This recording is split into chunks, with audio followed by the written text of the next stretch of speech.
Mahir Trading Live.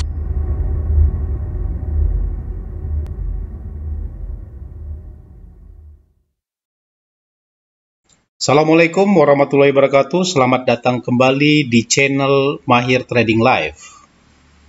Dalam pembahasan kali ini kita membahas tentang kapitalisasi pasar kripto atau market cap ya. Mohon dibantu like, subscribe, komen, dan share agar channel ini dapat berkembang ke depannya. Oke, kita ke slide ya.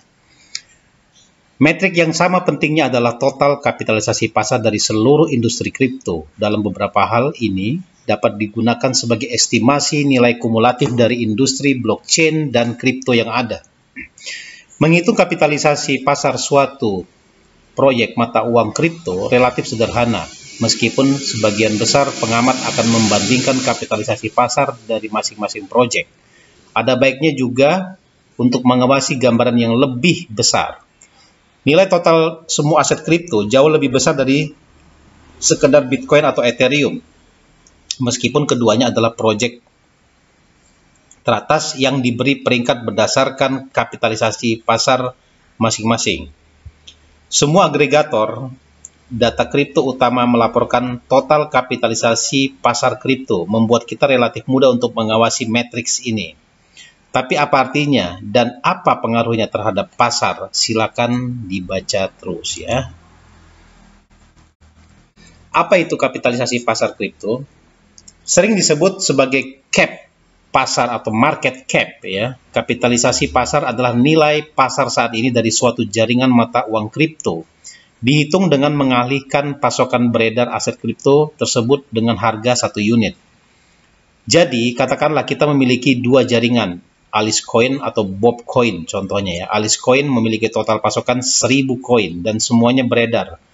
Bob Coin merupakan jaringan proof of work di mana saat ini 60.000 koin beredar dari pasokan maksimum 100.000. Harga pasar Alice Coin ini adalah $100, sedangkan Bob Coin $2.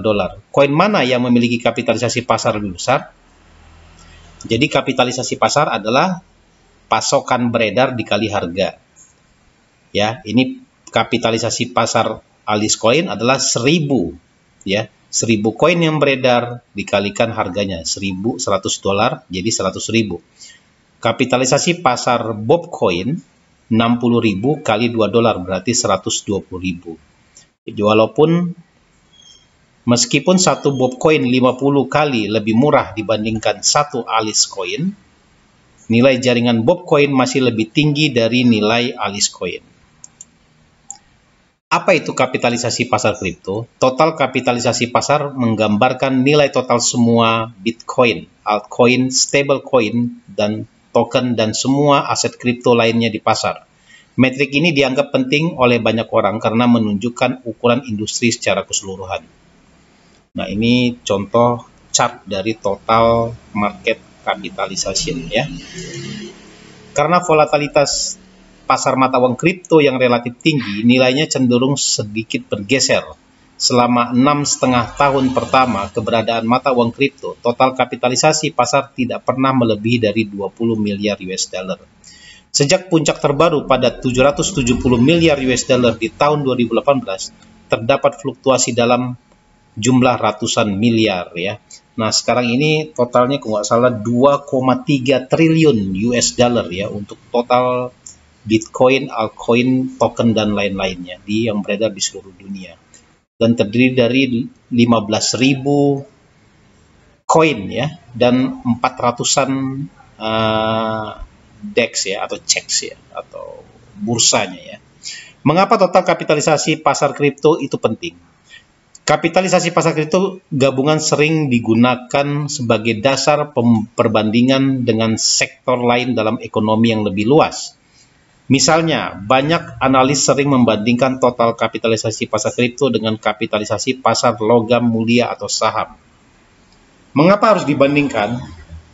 Angkanya bisa memberi perkiraan kasar tentang pertumbuhan pasar kripto dalam beberapa tahun dan dekade mendatang. Namun sebenarnya, tidak ada yang tahu cara terbaik untuk memperkirakan penilaian mata uang kripto dan blockchain. Perbandingan ini berguna tetapi tidak bisa dipercaya begitu saja. Membandingkan pasar keuangan yang berbeda seringkali merupakan upaya yang sia-sia. Industri yang berbeda menarik jenis investor yang berbeda pula. Mata uang kripto tidak akan secara otomatis menarik bagi pedagang saham, pedagang valuta asing, atau spekulan logam mulia. Mata uang kripto merupakan kelas aset yang baru, berkembang, mungkin banyak yang belum tertarik untuk terlibat, ya. Mengapa total kapitalisasi pasar kripto bisa jadi keliru? Membuat keputusan keuangan berdasarkan total kapitalisasi pasar kripto bisa menyesatkan karena berbagai alasan. Tugas pertama dalam bisnis adalah memastikan penilaian pasar yang benar-benar untuk setiap proyek secara individual. Ini dilakukan dengan mengambil angka penawaran atau pasokan dan mengalihkannya dengan harga per aset. Namun, mungkin sulit untuk menentukan informasi pasokan yang benar. Jika datanya salah, perhitungan selanjutnya secara otomatis juga akan menjadi tidak valid. Kedua, sangat mungkin untuk memanipulasi kapitalisasi pasar dari beberapa proyek. Beberapa proyek melakukannya untuk menciptakan nilai dan rasa aman yang palsu. Melihat total kapitalisasi pasar tanpa mempertanyakan apa artinya, sebenarnya akan mengarah pada keputusan keuangan yang berpotensi merugikan. Pada akhirnya, total kapitalisasi pasar hanyalah sebuah angka yang mempresentasikan momen pada waktu tertentu. Ini bisa mewakili 9 angka hari ini, 10 angka minggu depan, dan 8 angka 6 bulan kemudian. Hanya merupakan cuplikan atau snapshot dari industri kripto pada waktu tertentu. Diluted market cap kripto. Ada beberapa cara untuk menghitung kapitalisasi pasar. Salah satu cara untuk mendapatkan estimasi nilai masa depan dari suatu jaringan adalah dengan menghitung dilute market cap. Istilah dilute market cap berasal dari pasar saham. Di sektor tersebut, angka ini mewakili valuasi perusahaan jika semua opsi saham dieksekusi dan semua sekuritas diubah menjadi saham. Penting juga untuk mengingat pasokan aset kripto saat ini dan di masa depan. Tidak semua mata uang kripto, token, dan aset lainnya saat ini tersedia di seluruh pasokannya. Sebagai contoh, kita tahu akan ada maksimal 21 juta Bitcoin, ya. Saat ini ada 18.500 juta, 18.500 Bitcoin yang beredar. Ini sama dengan kapitalisasi sebesar 195,2 miliar dengan harga sekitar 10.550 Bitcoin. Nah, ini mungkin kejadiannya 5 tahun yang lalu, ya.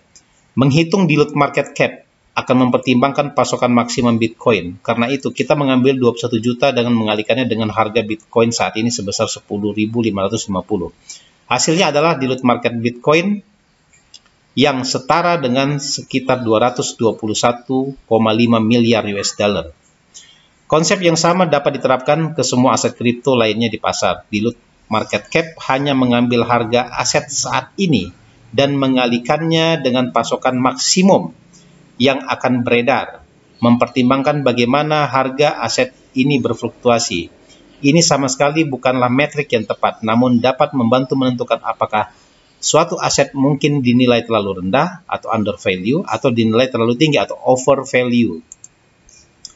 Token deflasi. Banyak aset kripto yang memperlihatkan jumlah pasokan beredar yang meningkat selama bertahun-tahun. Dalam kasus ini, dilute market cap-nya akan lebih tinggi dari sekarang, meskipun harganya tetap sama. Di sisi lain, ada token deflasi yang mencoba secara aktif mengurangi pasokannya. Hal tersebut dapat dilakukan dengan berbagai cara. Salah satunya melalui proses yang disebut dengan pembakaran koin, ya, atau burning. Ini membantu mengurangi pasokan maksimum aset tersebut di masa depan. Jika nilai aset tidak meningkat dari waktu ke waktu dan pasokannya terus menurun, dilute market cap-nya beberapa tahun ke depan bisa lebih rendah dari saat ini. Sebagai contoh, misalnya Burn Coin memiliki pasokan maksimum 20 juta koin saat ini dengan harga $1 per koin.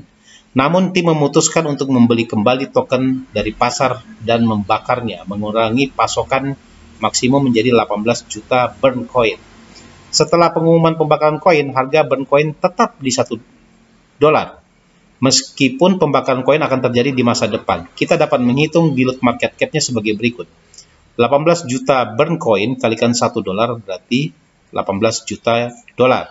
Namun saat pengumuman pembakaran koin, kapitalisasi pasarnya adalah 20 juta, burn coin dikali 1 dolar, 20 juta dolar ya. Dalam hal ini, dilute market cap sebenarnya lebih rendah dari yang sekarang. Dengan mengingat contoh di atas, banyak hal bisa terjadi dalam rentan waktu antara pengumuman dan pembakaran koin yang sebenarnya. Bahkan setelah pembakaran, harganya masih bisa naik atau turun. Dilute market cap, terutama untuk token deflasi dengan koin aktif yang dibakar, tidak akan menunjukkan metrik yang tepat. Anda dapat menganggapnya sebagai cuplikan atau snapshot, seperti kapitalisasi pasar saat ini, tetapi yang merupakan snapshot yang mencoba memperkirakan nilai masa depan. Kesimpulan, kapitalisasi pasar kripto merupakan salah satu metrik penting yang harus diperhatikan. Angkanya menggambarkan pasang surut valuasi dari sebuah industri mata uang kripto. Ini juga berguna untuk membedakan antara apa yang dilaporkan sekarang dengan dilute market cap-nya. Saat yang sama, penting juga untuk mempertimbangkan metrik lain. Kapitalisasi pasar hanyalah salah satu bagian dari gambaran yang lebih besar. Ada aspek lain dari industri ini diteliti sebelum membuat komitmen keuangan apapun. Oke, selesai pembahasan tentang kapitalisasi pasar kripto atau market cap. Semoga dapat membantu ya, terutama apa yang dimaksud dengan burn ya, pembakaran di koin.